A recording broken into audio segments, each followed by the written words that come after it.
बिहार की राजनीति में एक सीट की जीत ने बड़ा संदेश दिया है। बांकीपुर में बीजेपी का 30 साल पुराना गढ़ टूट गया और जनसुराज के प्रशांत किशोर ने जीत दर्ज की। लेकिन चर्चा सिर्फ बीजेपी की हार की नहीं है।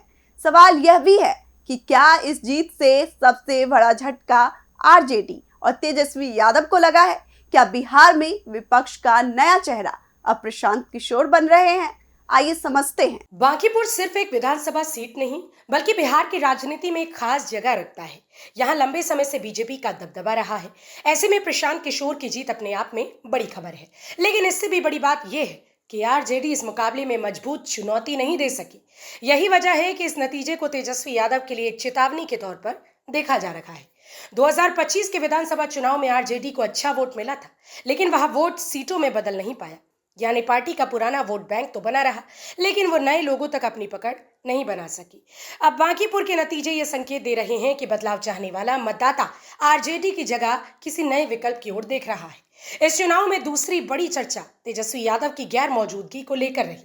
चुनाव प्रचार के दौरान वे मैदान में ज्यादा नजर नहीं आए, जबकि दूसरी तरफ प्रशांत किशोर लगातार लोगों के बीच सक्रिय रहे। सुनिए प्रशांत किशोर ने जीत के बाद क्या कहा। बांकीपुर की जनता की जीत है और जैसा कि चुनाव प्रचार के दौरान हम लोगों ने जो बात रखी थी, ये विधायक बनाने का चुनाव नहीं है। ये भाजपा के केंद्रीय नेतृत्व को ये संदेश देने का एक प्रयास है बिहार की जनता के द्वारा कि बिहार में किसी अच्छे व्यक्ति को मुख्यमंत्री बनाइए। आपको जनता ने 202 विधायक जिताए हैं। किसी अपराधी, किसी गलत चाल चरित्र चेहरा वाले व्यक्ति को बिहार का नेतृत्व मत दीजिए। अच्छे आदमी को बनाइए ताकि बिहार में भी शिक्षा हो, बिहार में भी बच्चों के लिए रोजगार हो, बिहार के बच्चों को भी बाहर मजदूरी करने न जाना पड़े। ये संदेश बांकीपुर के लोगों ने दिया है। बाकी विधायक जीतना हारना ये तो राजनीति है, चलता रहता है। राजनीति में सिर्फ पार्टी का संगठन ही नहीं बल्कि जनता के बीच आपकी मौजूदगी भी बड़ा असर डालती है। यही बात इस उपचुनाव में साफ दिखाई दी।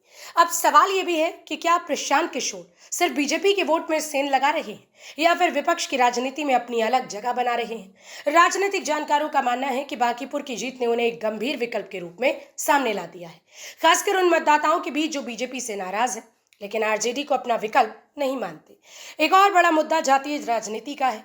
कई सालों से बिहार की राजनीति जातीय समीकरणों के आसपास घूमती रही है, लेकिन बांकीपुर में जिस तरह अलग अलग वर्गों के वोट प्रशांत किशोर के पक्ष में जाते दिखाई दिए, उससे यह संकेत मिलता है कि विकास, बेहतर व्यवस्था और बदलाव जैसे मुद्दे भी अब असर डाल रहे हैं। अगर ये रुझान आगे बढ़ता है तो आरजेडी की पुरानी राजनीति के सामने नई चुनौती खड़ी हो सकती है। हालांकि सिर्फ एक उपचुनाव के आधार पर पूरे बिहार का भविष्य तय नहीं किया जा सकता। चुनावी राजनीति में स्थानीय मुद्दे और उम्मीदवार की छवि भी बहुत मायने रखती है।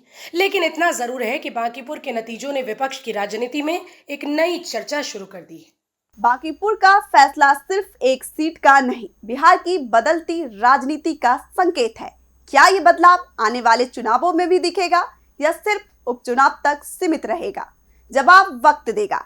लेकिन इतना तय है, इस जीत के बाद बिहार की विपक्षी राजनीति में प्रशांत किशोर को नजरअंदाज करना अब आसान नहीं होगा।